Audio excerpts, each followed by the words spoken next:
Hola, ¿qué tal? En este video vamos a ver cuál es el procedimiento para resolver una estructura hiperestática utilizando el método de las rigideces o de los desplazamientos. En particular, la primera estructura que vamos a analizar es la viga continua que ven ustedes en la pantalla y que consiste de 4 claros, avanzando de izquierda a derecha, el primero de 3 metros, el segundo de 4, de 5 y de 4 metros respectivamente. Los apoyos del A al E, todos son apoyos simples y está sujeta a una carga uniformemente distribuida vertical hacia abajo sobre toda su longitud con un valor de 60 kN sobre metro. En particular, vamos a suponer que el módulo de elasticidad es de 2.1 por 10 a la 8 kN sobre metro cuadrado y el momento de inercia de 18.263.5 centímetros cuartos, y el producto de la rigidez a flexión, es decir, el término EI, es constante. Bueno, en el método de las rigideces, de lo que se trata es, primero debemos de identificar los grados de libertad que hay en cada uno de los nodos de la estructura. ¿Cuáles son los nodos de la estructura? En la imagen que ustedes ven, estos corresponden a los puntos marcados como A, B, C, D y E. Notarán que por los tipos de apoyo, el único grado de libertad o desplazamiento que están permitidos en cada uno de ellos son las rotaciones. Entonces, esta estructura tiene 5 grados de libertad: un giro en A, otro en B, C, D y E. Una vez que identificamos los grados de libertad, debemos también revisar cuáles son las fuerzas asociadas con estos grados de libertad, y en particular debemos saber identificar si conocemos alguna de esas fuerzas asociadas con los grados de libertad. Por ejemplo, en el nodo A y en el nodo E, nosotros sabemos que el momento vale cero. El momento es una fuerza angular que está asociada directamente con el desplazamiento angular. En cambio, en los nodos B, C y D, que son nodos internos, sabemos que también hay un momento interno, pero desconocemos el valor. Entonces, en este primer paso buscamos estas dos características: que exista el grado de libertad y que desconozcamos la fuerza asociado con ese grado de libertad. Es decir, los puntos relevantes para nosotros son los puntos B, C y D. Y lo que vamos a hacer una vez que identificamos el grado de libertad y que desconocemos el valor de la fuerza asociada con ella, vamos a restringirlo.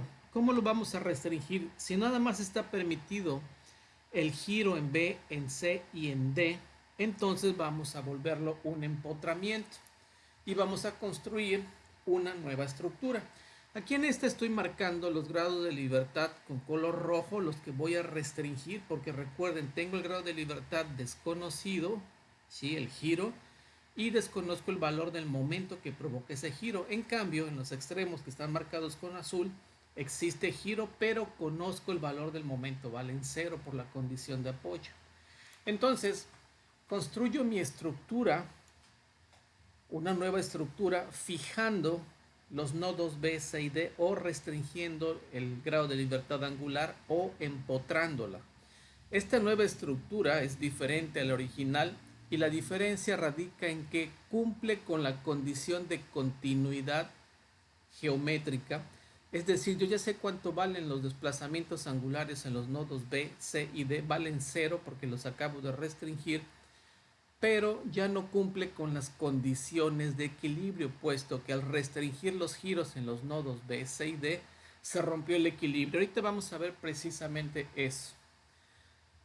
Para trabajar con ello, debo de notar lo siguiente: cuando yo hago los empotramientos de los nodos B, C y D, voy a tener diferentes modelos de viga. Vamos a trabajar cada claro como si fuera una viga individual.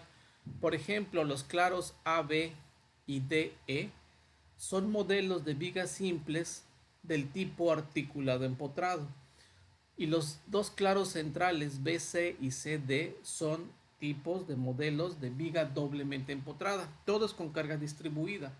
Entonces echamos mano de algún recurso que nos sirva para conocer los momentos de empotramiento para los modelos articulado empotrado y doblemente empotrado. Aquí en particular, estas formulitas las estoy sacando del libro de análisis estructural de González Cuevas en la página 347. Es un pequeño resumen que viene ahí. Y me dice que para el modelo articulado empotrado con una carga uniformemente distribuida W y una longitud L, el momento de empotramiento, que se designa por una letra M mayúscula y una barra o M testada, vale omega L cuadrada sobre 8. Aquí lo estoy marcando, y también la deformada que adquiere la viga bajo la acción de la carga distribuida. Noten ustedes que este momento, esta flecha que dibujé aquí, va en el sentido de las manecillas de reloj en el nodo B. Cuando el momento gira, cuando el momento lleva esa dirección, lo consideramos positivo.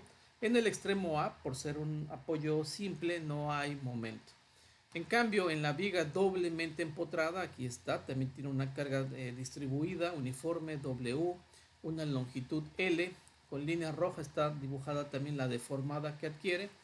El nodo A y B, el nodo A de la izquierda, el nodo B de la derecha, me van a aparecer momentos de empotramiento. Estos momentos de empotramiento se van a designar M mayúscula AB y M mayúscula BA. ¿Qué es M mayúscula AB?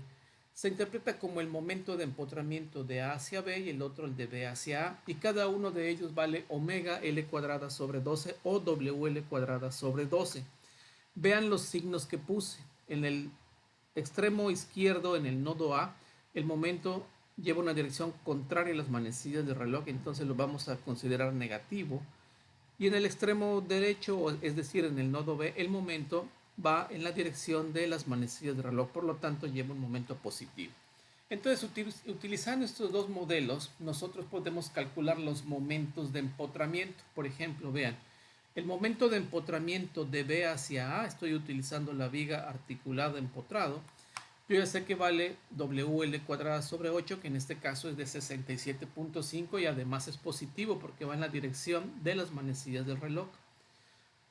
Los momentos de empotramiento de B y C, o de la viga doblemente empotrada, valen omega L cuadrada sobre 12. El nodo de la izquierda, el B, tiene un momento negativo, y el de la derecha, pues un momento positivo. El de C hacia D también es omega L cuadrada sobre 12, nada más que en este caso vale 125. El de la izquierda es negativo y el de la derecha es positivo. Y finalmente, para el claro de D hacia E, vuelvo a utilizar el modelo articulado empotrado, notando que en esta ocasión, por la deformada que adquiere la barra, el momento de empotramiento de D hacia E es negativo. Con estos momentos de empotramiento, ¿sí? Aquí están puestos en esta figura.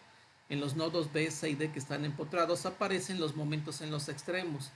Estos momentos se originaron debido a que yo restringí el giro en ellos, rompí el equilibrio que originalmente existía en los nodos. ¿Por qué me refiero que rompí el equilibrio que existía en los nodos? Porque nosotros sabemos que internamente la suma de momentos en el nodo B, C y D, en cada uno de ellos la suma de momentos debe de ser 0. Si nosotros notamos ahora, por ejemplo, en esta figura, suma de momentos en el nodo B, es decir, si yo sumo 67.5 positivo con menos 80 negativo, la suma de estos momentos no me da 0. Y no me da 0 ni en el nodo B, ni en el nodo C, ni en el nodo E. Es decir, acabo de construir una estructura que no cumple con el equilibrio. Entonces, esos momentos resultantes de los empotramientos se llaman momentos, o de manera general fuerzas de desequilibrio. En particular, el nodo B tiene un desequilibrio debido a los momentos. Al sumar menos 80 más 67.5 me da menos 12.5. En el nodo C, al sumar estos dos, me da menos 45. Y en el nodo D, al sumar 125 positivo con 120 negativo, me da de más 5. Entonces, en lo que resta del procedimiento, lo que vamos a hacer es restituir el equilibrio en la estructura. ¿Cómo lo vamos a hacer? Siguiendo el siguiente orden de ideas. Puesto que en la estructura empotramos o restringimos el grado de libertad angular, y esto me provocó un desequilibrio, entonces es lógico pensar que debemos de encontrar de qué tamaño tienen que ser las rotaciones en los nodos B, C y D para restituirlo. Si nosotros supiéramos de antemano el valor exacto de ellas, lo aplicamos y me daría que la suma de momentos en los nodos B, C y D valen 0. Pero como yo no sé qué valor tienen, lo que voy a hacer es aplicar en este caso desplazamientos unitarios y en particular rotaciones unitarias en los nodos B, C y D y calcular cuánto valen estos valores tanto en la rotación B, C y D, que van a ser diferentes a los unitarios. Y aquí es en donde vamos a aplicar los conceptos de rigidez, ya sea angular o lineal, dependiendo del caso. En este caso, como ustedes notarán, todos los grados de libertad eran giros, entonces los coeficientes de rigidez que yo voy a utilizar son coeficientes de rigidez angulares. Y recuerden que hay dos. Para el modelo articulado empotrado vale 4EI sobre L, y para el modelo doblemente articulado la rigidez angular vale 3EI sobre L. Entonces vamos a aplicarlo, y se aplican de manera gradual, uno por uno, o como dicen algunos autores, liberando grado de libertad por grado de libertad. Primero vamos a ir en orden, voy a liberar el grado de libertad del nodo B. ¿Qué es lo que voy a hacer? Voy a quitar el empotramiento, manteniendo el nodo C y el nodo D empotrado, como lo ven en la figura. Si yo libero el grado de libertad en el nodo B, quiere decir que este ya puedo girar. Entonces le voy a aplicar una rotación unitaria en la dirección positiva, es decir, en el sentido de las manecillas del reloj. Y aquí entran en juego los coeficientes de rigidez. Vean, el primer tramo de A hacia B, mi modelo es doblemente articulado. Yo ya sé que en el nodo que está girando va a aparecer un coeficiente de rigidez igual a 3EI sobre la longitud, que son 3 metros. Recuerden que estos coeficientes de rigidez están relacionados con la ley de Hooke. Fuerza es igual a rigidez por desplazamiento. Si el desplazamiento en este caso es un desplazamiento angular, entonces estos coeficientes de rigidez tienen la connotación de ser momentos. Para el segundo tramo, el tramo de B a C, el modelo es articulado empotrado. Yo ya sé que en el extremo que está girando el factor de rigidez vale 4EI sobre L, que en este caso es 4. Y debido a que el otro extremo está empotrado, hay un factor de transporte de 1/2, es decir, el momento o la rigidez debido a un giro unitario en el extremo C vale 2EI sobre L. Vean que ya no llegan más barras a ese nodo, ya distribuí o apliqué los factores de rigidez, entonces ya terminé con este primer giro unitario. Ahora, ¿qué es lo que voy a hacer? Voy a restringir otra vez la rotación en el nodo B y voy a liberar la rotación en el nodo C. Para ello, tengo aquí esta figura, vean, restringí el nodo B, lo volví a empotrar y liberé el nodo C. Aplico una rotación unitaria en el sentido positivo, y los modelos ahora que voy a manejar de rigidez angular son articulado empotrado para los dos casos, para la viga BC y para la viga CD. Aquí están los factores. En particular, cuando yo aplico una rotación en el nodo C, para la viga de la izquierda me va a aparecer el factor 4EI sobre 4, y debido al transporte en el nodo B me va a aparecer el factor de rigidez o momento 2EI sobre L4. Vean que también estoy dibujando aquí la dirección que llevan estos factores de rigidez de acuerdo con la deformada que adquiere la estructura cuando aplico una rotación unitaria. Para el tramo de C hacia D, el factor de rigidez angular en el nodo que gira vale 4EI sobre 5, que es la longitud, y en el otro lado, por un factor de transporte de 1/2, tengo el factor de rigidez angular o momento debido a la rotación unitaria en C de 2EI sobre 5. Finalmente, en la última viga, restringo el nodo C y también el nodo B y libero el nodo D, y vuelvo a aplicar una rotación unitaria en la dirección positiva, y los factores vuelven a ser. Para el tramo de C a D es el modelo articulado empotrado. En el extremo que gira vale 4EI sobre 5. En el extremo empotrado, debido al transporte, vale 2EI sobre 5. Y el último tramo, el de D hacia E, el modelo es un modelo doblemente articulado y el factor de rigidez angular es 3EI sobre 4. Como yo ya tengo todos estos factores de rigidez y yo ya sé que el problema que quiero resolver es el del desequilibrio, entonces ahora voy a plantear un sistema de ecuaciones que me proporcione equilibrio en la estructura. ¿Y qué es lo que voy a hacer? Simplemente voy a decir, la suma de todos los momentos en el nodo B debe de ser igual con 0, la suma de todos los momentos en el nodo C es igual a 0 y la suma de todos los momentos en el nodo D es igual con 0. Noten ustedes que voy a obtener tantas ecuaciones de equilibrio como grados de libertad restringí. En mi problema original restringí 3 grados de libertad, el giro en el nodo B, C y D. Entonces voy a obtener un sistema de 3 ecuaciones con 3 incógnitas. Aquí voy a escribir esa ecuación de equilibrio. Vean, ¿cómo las voy a construir? La primera es suma de momentos en el nodo B. ¿Con quién voy a empezar? Con el origen del problema, que es el desequilibrio, menos 12.5. Después me paso a la siguiente figura, la que estoy marcando aquí con el cursor, y voy a ver en esta figura cuál es el momento en el nodo B. Recuerden nuevamente el concepto de los factores de rigidez. El factor de rigidez, cuando se multiplica por una rotación, me están dando un momento, porque estoy aplicando la ley de Hooke. Entonces en el nodo B, en esta figura, tengo dos momentos. Uno, 3EI sobre 3 por teta B, y 4EI sobre 4 por teta B. Entonces eso lo escribo de la siguiente manera. Saco como factor común EI, y 3 sobre 3 me da 1, más 4 sobre 4, que es 1. ¿Y quiénes provocaron estos momentos? El giro en B. Recuerden que aquí estoy aplicando un giro unitario. Entonces el propósito de aplicar estas ecuaciones de equilibrio es determinar el valor real del giro en B, de tal manera que haya equilibrio, que es lo que yo estoy plasmando en esta ecuación. Entonces simplemente, en vez de poner aquí un 1, lo multiplico por el giro desconocido teta B. Ahora, en la siguiente figura, en el nodo B, solamente hay un factor de rigidez o momento que vale 2EI sobre 4 o un medio. Vean que todos tienen signo positivo. Vean las figuritas, en la figurita las flechas en azul en el nodo B van en la misma dirección que la rotación, por lo tanto es positivo.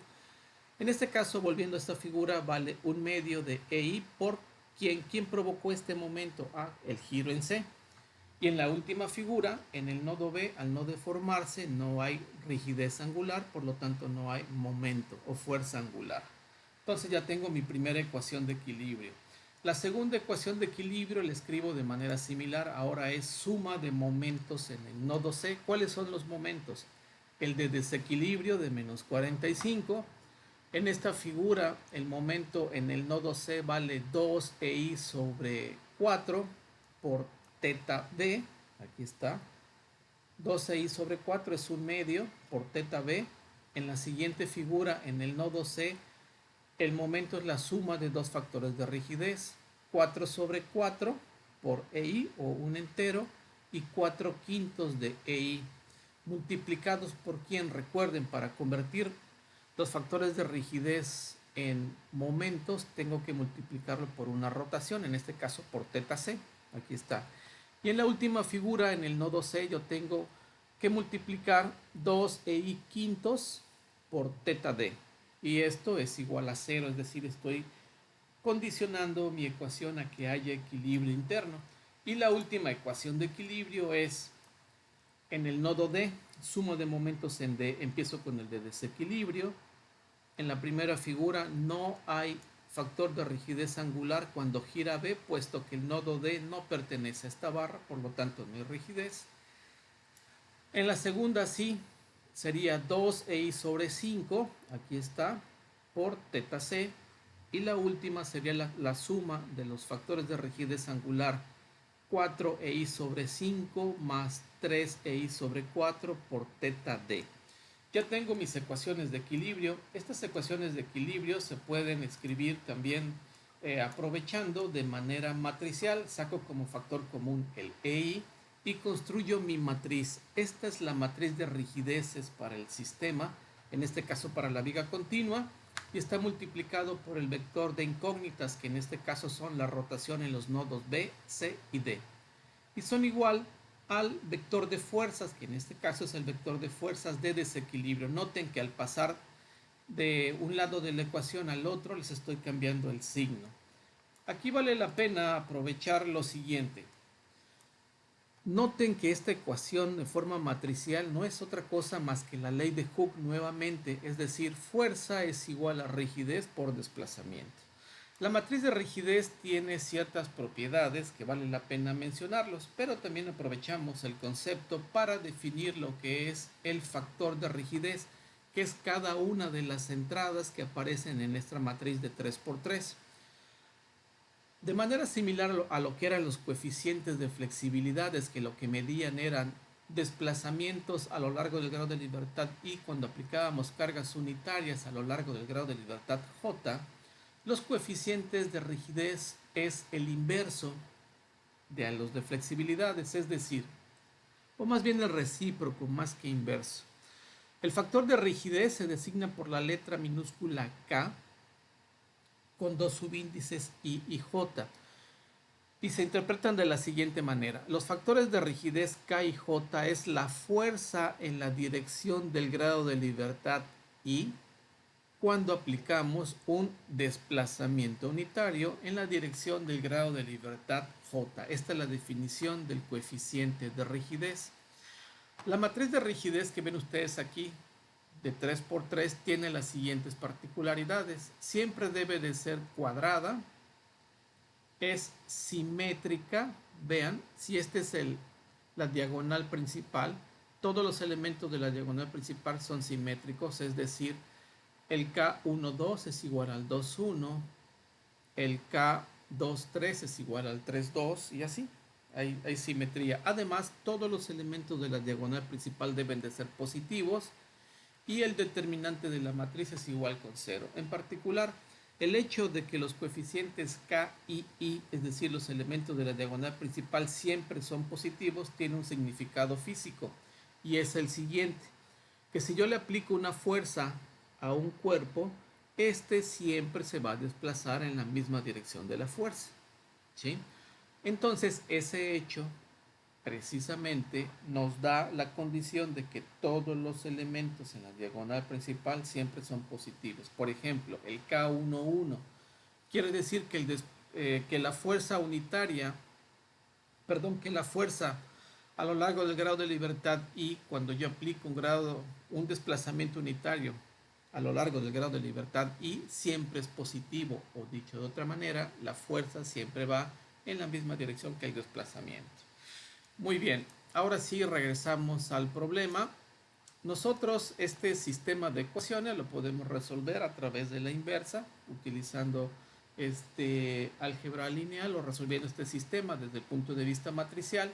Aquí tengo escrita la matriz inversa de la matriz de rigideces, ¿sí? Que me va a dar la solución del sistema. En particular, la solución de este sistema me dice que la rotación verdadera en el nodo B no es unitaria, vale menos 0.6157 sobre EI. En el nodo C vale 27.46 sobre 28 sobre EI.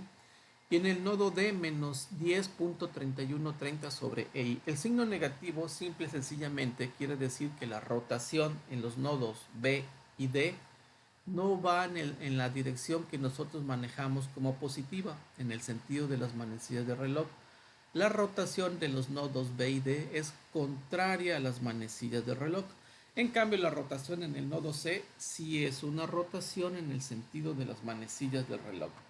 Muy bien, ya tenemos las rotaciones que se deben de aplicar en los nodos B, C y D para que exista el equilibrio. Entonces, nosotros sabemos que la estructura original estaba en desequilibrio. Entonces, lo que vamos a calcular ahora van a ser algo que se llama momentos correctivos. Y el nombre lo reciben del hecho que lo que intentan hacer es corregir el desequilibrio que existe en la estructura. ¿Cómo se calculan los momentos correctivos? Nuevamente echamos mano del concepto de la ley de Hooke. Fuerza es igual a rigidez por desplazamiento. Si yo ya tengo aquí los valores de los desplazamientos angulares reales que deben de existir en los nodos para que haya el equilibrio, estos desplazamientos angulares los debo de multiplicar por coeficientes de rigidez. Y ahora sí, rigidez por desplazamiento me va a dar una fuerza, en este caso momentos correctivos. Para ello voy a reproducir aquí nuevamente las figuritas en donde aparecen los coeficientes de rigidez porque vamos a echar mano de ellas. Por ejemplo, vamos a calcular el primer momento correctivo de B hacia A. Recuerden que es lo que tengo que multiplicar, rigidez por desplazamiento. ¿Cuánto vale La rigidez angular de B hacia A vale 3EI sobre 3, que es la longitud del claro. Si esta rigidez angular yo la multiplico por el valor de teta B que acabo de encontrar al resolver el sistema, entonces tengo el momento que me corrige el desequilibrio de B hacia A. Ahora voy a calcular el momento correctivo de B hacia C. ¿Cómo lo voy a hacer? Bueno, perdón, aquí tengo el valor numérico del momento correctivo de B hacia menos 0.6157 kilonewtons metro. Ahora, el momento correctivo de B hacia C. Antes de ello, perdón, me estoy adelantando. Déjenme regresar aquí un poco. Noten que el momento correctivo de B hacia A solamente se aplica en la primera figura. Aquí sí hay factor de rigidez. En la segunda no hay momento correctivo de B hacia A, puesto que no hay factor de rigidez de B hacia A, ni tampoco en la tercera. Por eso los factores que me van a corregir el momento solamente corresponden a la primera figura. En cambio, ahora sí, en la siguiente cálculo de momento correctivo, el de B hacia C, reviso en la primera figura. Si hay factor de momento correctivo, es 4EI sobre 4 o la unidad de EI por teta B. En la siguiente figura, si hay momento correctivo de B hacia C, vale 2EI sobre 4 o 0.5 de EI. ¿Por quién provocó este momento? El giro en C. Lo evaluamos puesto que tenemos los resultados numéricos de teta B y de teta C y encontramos que el momento correctivo vale 13.1157. Ahora me voy al momento correctivo estoy de B hacia C, ahora de C hacia B. El momento correctivo de C hacia B vale en la primera figura 2EI sobre 4 o 0.5 de EI. ¿Quién provocó este coeficiente de rigidez? El giro en B. Aquí está. En la siguiente figura, momento correctivo de C hacia B vale 4EI sobre 4 o la unidad por teta C y ya no hay más. Aquí no hay momento correctivo de C hacia B. Entonces los evaluamos y vale 27.155. Ahora me voy con el otro momento correctivo, el de C hacia D. En la primera figura vean que no hay factor de rigidez de C hacia D. Entonces me voy a la siguiente, factor de rigidez de C hacia D en esta figura sí hay, vale 4/5 de EI por teta C. Y en la última figura sí hay factor de corrección y vale 2EI quintos por teta D.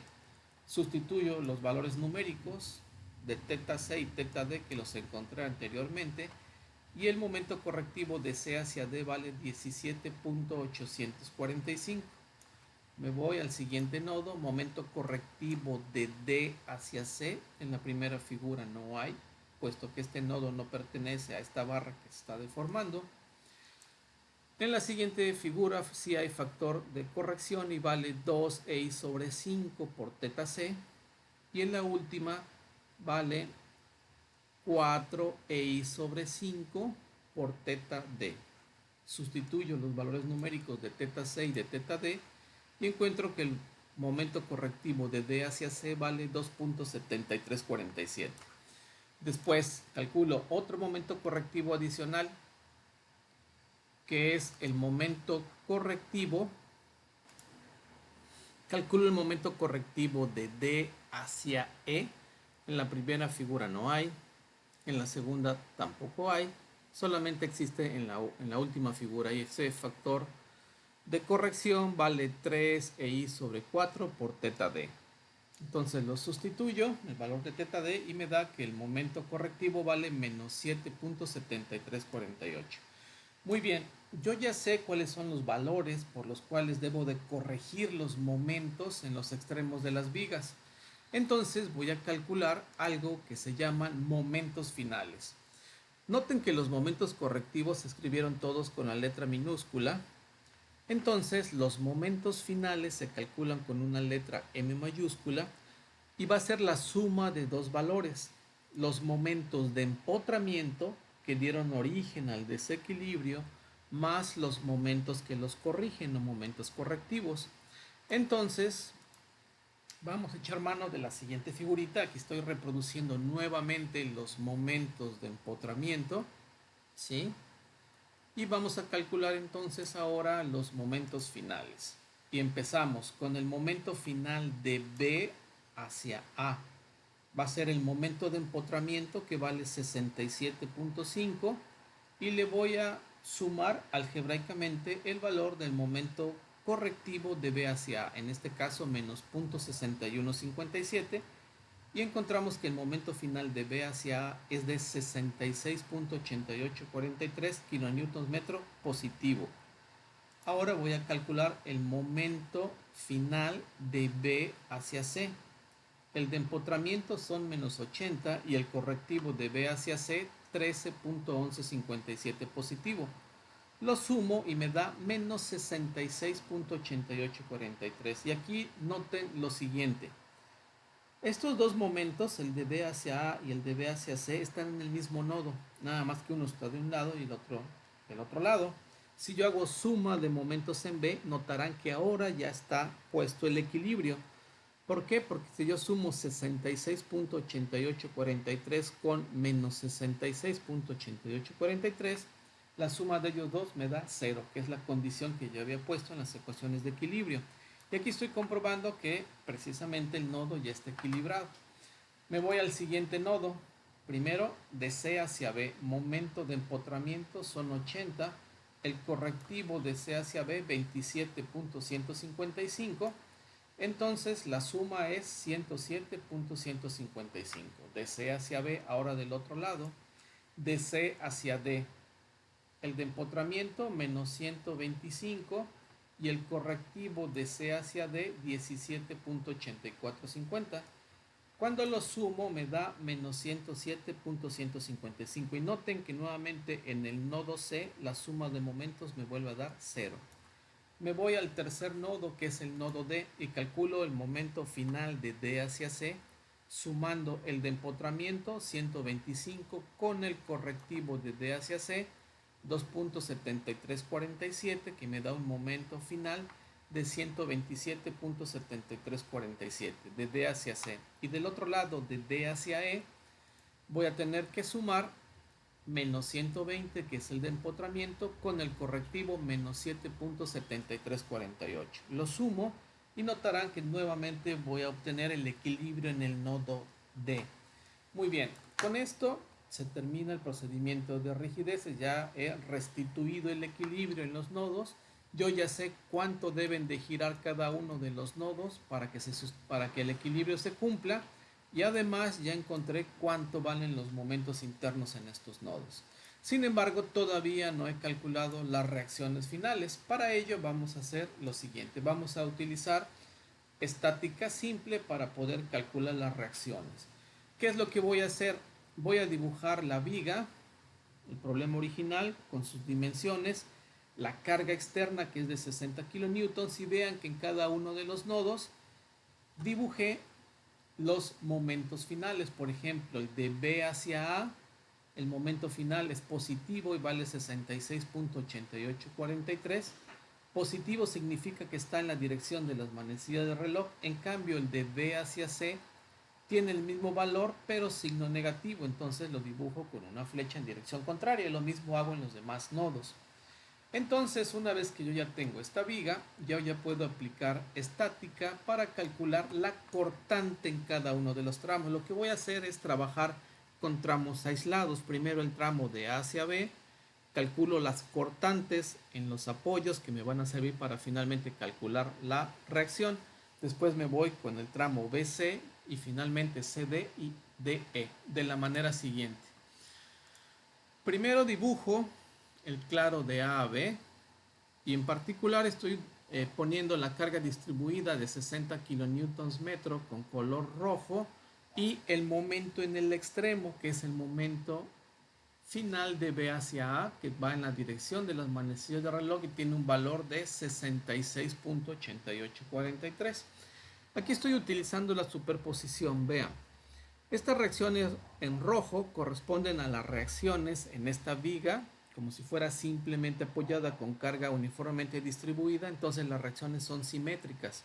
¿Y cuánto valen? Pues es igual a la carga equivalente entre 2. ¿Cuánto vale la carga equivalente? 60 kilonewtons por 3 me da 180. Como hay simetría, se va la mitad para un lado y la mitad para el otro. Si la carga distribuida es vertical hacia abajo, estas dos son verticales hacia arriba. Ahora, este momento también me va a provocar cortante en la viga. ¿Cómo calculo la cortante? Pues dividiendo el valor del momento flexionante en la viga dividido entre la longitud. Entonces, vean que este momento va en la dirección de las manecillas del reloj, por lo tanto lo debo de equilibrar con un momento en dirección contraria, es decir, con un par de fuerzas en donde la fuerza de la derecha va hacia arriba y la fuerza de la izquierda va hacia abajo, y el valor de esas fuerzas es la cortante, 66.8843 entre la longitud del miembro, que son 3.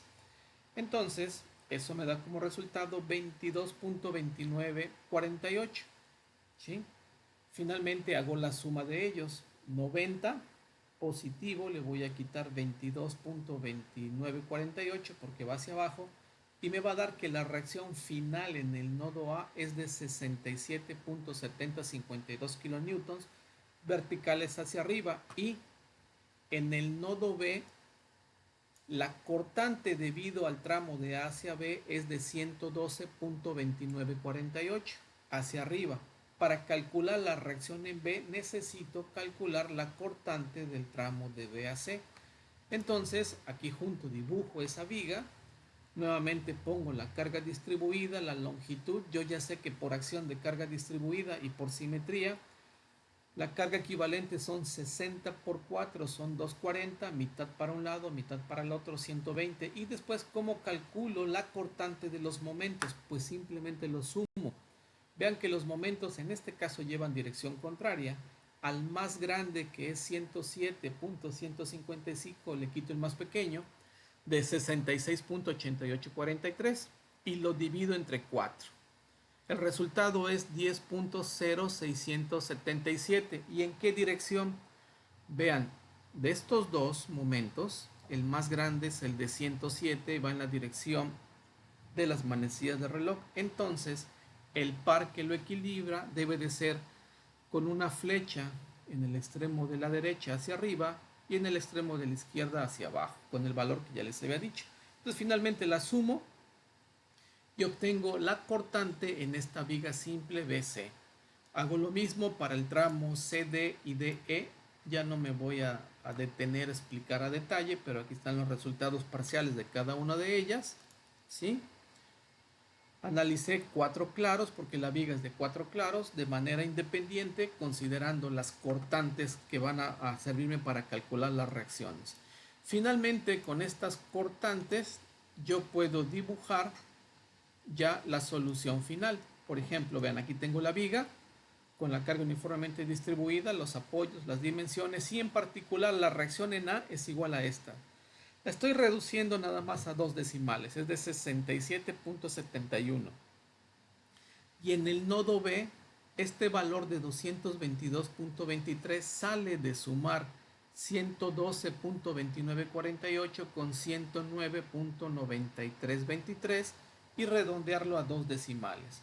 Lo mismo hago para el nodo C. El valor de 275.95 sale de sumar 130.0677 con 145.88841 y redondearlo a 2 decimales. Lo mismo para las dos reacciones siguientes. En particular, esta es la solución de esta viga hiperestática utilizando el método de las rigideces o método de los desplazamientos. ¿Por qué se llama método de las rigideces? Porque utilicé coeficientes de rigidez. ¿Por qué se llama método de los desplazamientos? Porque en la ecuación de equilibrio las incógnitas eran desplazamientos. En particular, para este problema todos los desplazamientos eran desplazamientos angulares. Bueno, antes de terminar el video les recuerdo que en análisis estructural no basta con calcular las reacciones, porque estas no me sirven para nada al momento de dimensionar o diseñar la estructura. Faltaría, para complementar este ejercicio, dibujar los diagramas de los elementos mecánicos con detalle. El de carga axial, en este caso vale 0, pero me faltan los diagramas de fuerza cortante y de momento flexionante, poniendo especial atención en identificar plenamente dónde están los puntos de cortante cero, que van a ser los puntos en donde el momento es máximo, cuánto vale el momento máximo, además de identificar los puntos en donde los momentos cambian de signo, de positivo a negativo o de negativo a positivo, según sea el caso. Y estos puntos, si recordarán, se llaman puntos de inflexión, que son puntos muy importantes al momento de dimensionar o diseñar la estructura. Bueno, con eso terminamos este ejercicio. Muchas gracias por su atención.